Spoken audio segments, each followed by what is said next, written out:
Everybody, I'm Christopher Green. You're tuning into AMTV Alternative Media Television. Does it ever get to the point where honestly you've just kind of given up?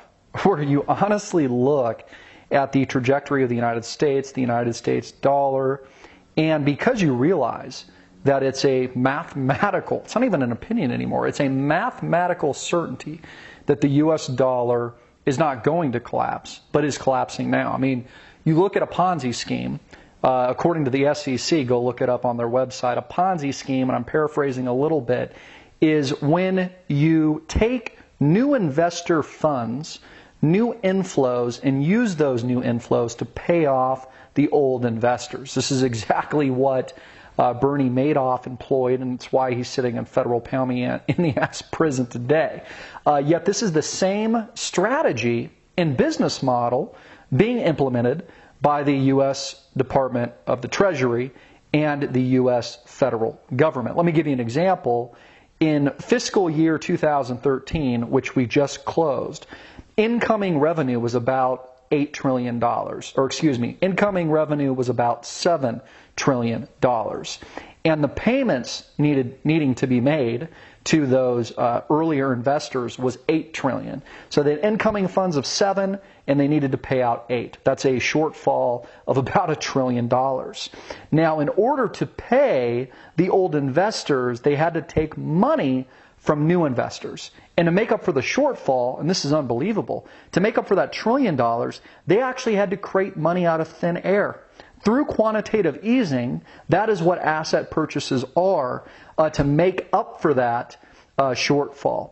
$1 trillion deficit and growing annually as we just closed out fiscal year 2013 and entered 2014. Now, of course, this goes to pay for the other Ponzi schemes that make up our social programs today, whether or not that's Social Security, or it's Medicare, or it's Medicaid, or it's unemployment insurance, or it's now Obamacare, which has dramatically increased costs. Now, of course, the increased cost in Obamacare was the point because it's a transference of wealth from the middle class, and it creates a dependency, a long-term dependency on the Ponzi scheme, on the vicious debt cycle, and on this system that is built on a foundation of sand here in the United States of America. So it gets to the point where you honestly start not really caring. And it's almost like you're looking from an observer's perch, the collapse unfold in real time. Because at some point in the future, and this is how Ponzi schemes collapse, basically all the investors, the smart ones at least,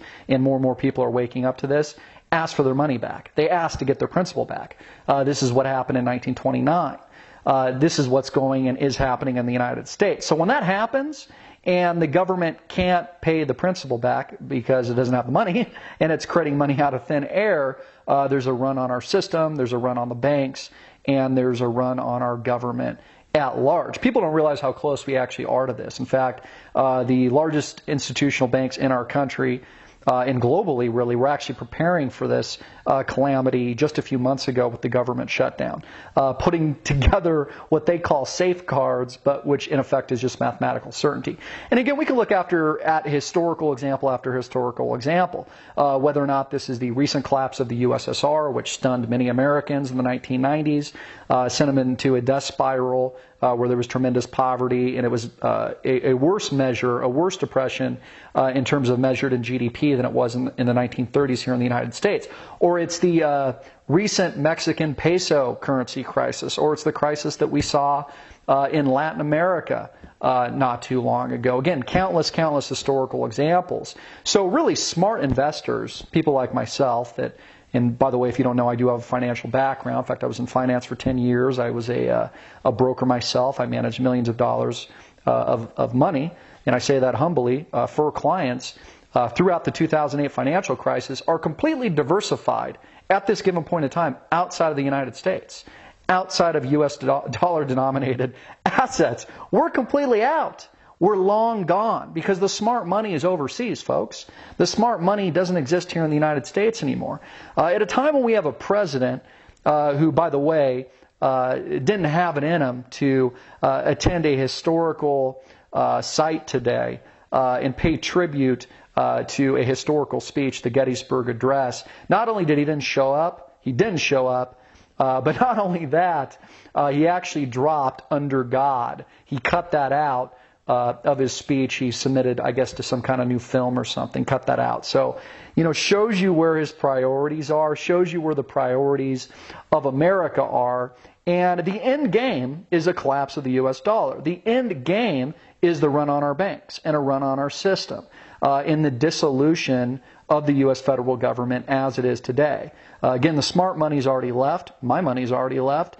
Many of the people that I know and past clients and friends and family, their money's left. We're really just waiting at this point to just kind of watch again on our perch, to watch the madness, watch the panic set in to the groundlings, basically. And I hate to be that cynical, but you see what happens on Black Friday, or when they're running a discount at Walmart, and people literally at times will even kill each other over a 15% discount on a new LCD screen. So watch and see what happens in that post-apocalyptic financial environment where the dollar's worth nothing, you're literally using it to wipe your own assholes, and everybody around you is in a panic mode because they can't get their Frappuccino at Starbucks, and things just aren't what they used to be.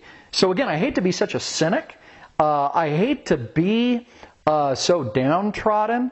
But that is just the reality, and it's just disgusting to me personally that the American people continue to allow these criminals to operate in this fashion. They continue to allow the Federal Reserve to steal from them openly, and they literally do nothing about it.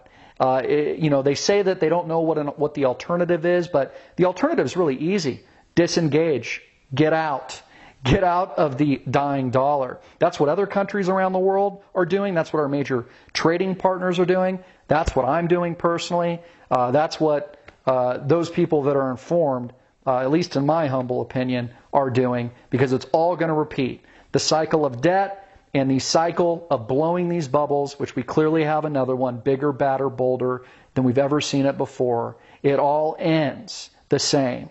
And we've played this out before, not just recently in 2008, in the 2008-2009 financial crisis, but again and again throughout history. Those that don't know their history or fail to learn their history are doomed to repeat it.